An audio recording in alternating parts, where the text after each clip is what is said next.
Bismillahirrahmanirrahim. Assalamualaikum warahmatullahi wabarakatuh.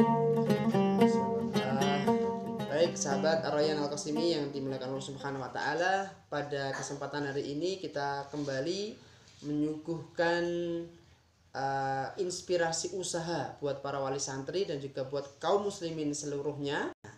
Baik, assalamualaikum Pak Nuril. Waalaikumsalam. Pak Nuril ini bisa sedikit memperkenalkan usahanya ini, apa yang digelutinya, kemudian kenapa suka dan senang di bidang ini gitu. Ya, baik. Assalamualaikum teman-teman semua.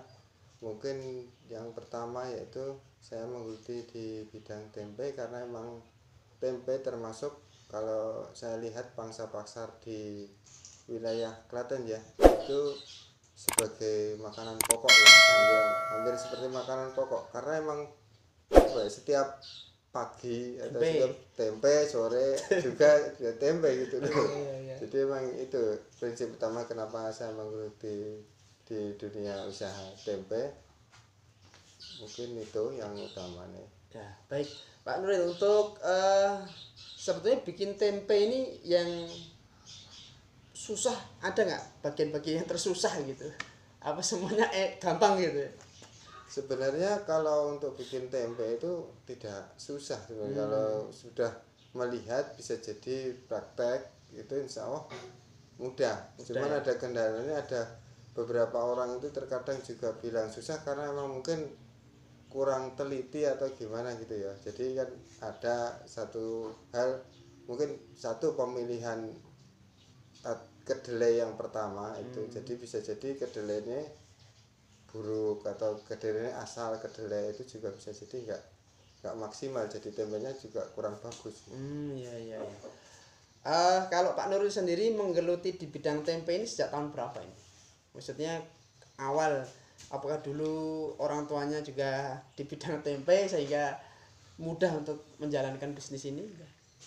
Sebenarnya bukan ya, jadi orang tua saya bukan dari bidang pertempean ya, tapi emang ada basic mungkin darah dagang dari bapak saya itu adalah memang pedagang ya. Jadi kalau untuk tempe sendiri saya menggeluti mulai di 2009 akhir ya. Waktu itu saya belajar dagang dari Pak D, termasuk juga bikin tempe juga dari Pak D, dari istri ya. Itu dia juga sudah dagang tempe juga, Gus menjualkan tempe. Jadi 2009 mulai itu 2009 itu ikut orang dulu atau langsung mandiri itu Pak? Ikut orang dulu ya, jadi ikut Pak D itu loh. Jadi Pak D itu memang ikut, jadi juga sambil belajar gitu. Jadi standarnya berapa tahun itu bisa mahir gitu? Ya alhamdulillah pada tahun yang kedua itu, karena emang mungkin marketnya sudah jalan ya, ada beberapa langganan sudah mulai banyak. Jadi ketika diperkirakan untuk bisa mandiri ya, kalau dulu perhitungan mandiri itu minimal sehari untuk makan ketika masih anak istri itu dua, itu ya sekitar 20 kilo itu sudah mandiri ya. Waktu itu saya pertama kali buat dalam artian mandiri adalah 20 kilo per hari. 20 kilo kedelai? Iya, 20.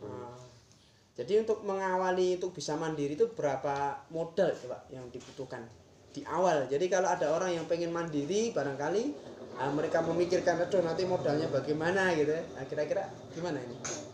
Untuk modal sebenarnya yaitu kita butuh, kalau per hari kita mau coba ya tergantung kita mau coba berapa kilo dulu gitu loh modalnya. Jadi kan bisa jadi orang nyoba itu kalau 5 kilo berarti persiapan saja. Dari kalau 5 kilo, karena tempe itu baru bisa jual selama 4 proses dalam 4 hari ya, kita minimal ada 15 kilo lah itu. 15 kilo 15 kilo, jadi 3 kali proses ya. Jadi pas keempatnya jual terus beli lagi untuk modal gitu. Jadi modal pertama itu kedelai, terus apa lagi nih Pak yang apa bahan-bahannya gitu, kayak tong atau apa gitu untuk seorang pemula itu? Ya minimal pertama kedelai, yang kedua tong untuk memasak, dalam arti memasak dengan api. Terus yang kedua adalah tong untuk apa jenis? Untuk mencuci ya, atau bahasa orang sini yaitu giles, giles untuk membersihkan itu. Jadi untuk menjadi bersih. Jadi tongnya ada 2 ini. Ya minimal punya 2. Peralatan yang penting itu. Ada nggak peralatan lain? Ada peralatan tambahan itu termasuk tong untuk tampungan air, itu bisa untuk maksudnya mempercepat proses juga. Terus ada juga gilingan, tapi ketika masih sedikit biasanya orang tidak pakai pemecah, itu cuma pakai kaki ya, itu diiris aja biar pecah untuk memisahkan antara kulit dan kedelainya. Jadi itu.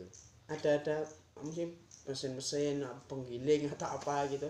Ada mesin penggiling, ada ketika mau beli juga ada itu. Ini untuk apa ini mesinnya ini? Untuk memecah aja, membantu memecah. Jadi kalau belum punya mesin ya kita giles pakai kaki, jadi biar pecah. Gitu. Kalau orang-orang dulu kan pakainya pakai kaki ya? Giles ya.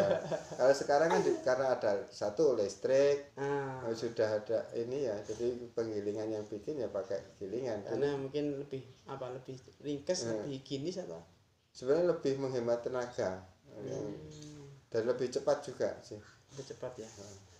Kalau dulu Pak Nuril awal-awal di tahun 2009 itu per hari bisa berapa kilo ya Pak? Awal-awal itu saya 20 kilo. 20 kilo ya. Kemudian naik jadi berapa? 60 kilo ya? Sampai 60 kilo itu kemarin waktu sebelum corona itu sampai 60 kilo. 60 kilo ya. Ya, baik. Jadi 20 kilo bisa naik 60 kilo, dari kemudian corona pasti ada penurunan ya kan? Iya. Ya, di segala jenis usaha pasti ada penurunan. Baik, sahabat Araya Kosimi, demikian adalah bincang-bincang kita tentang bagaimana Pak Nuril ini memulai bisnisnya tentang pertempean, dan yang perlu juga kita harus punya relasi Pak ya untuk menjual itu ya. Minimal relasi. Kalau enggak relasi ya kita marketnya minimal seperti pedagang keliling itulah. Modalnya yang pertama jangan sungkan menawarkan barang dagangan kita, itu modal utama. Walaupun banyak relasi, kalau kita malu menawarkan dagangan itu juga nggak jalan. Ya. Baik, jadi setelah kita punya modal, kemudian kita berani untuk memulai usaha, yang berikutnya punya relasi, dan tadi saran Pak Nuril adalah jangan sungkan dan malu ya untuk memasarkan barang dagangan yang kita miliki. Mungkin ini dulu sebagai bincang-bincang kita akan nanti menuju ke proses atau prakteknya bagaimana beliau ini memulai bisnis atau menjadikan kedelai ini menjadi tempe. Demikian, terima kasih Pak Nuril atas waktunya. Kita tutup. Assalamualaikum warahmatullahi wabarakatuh.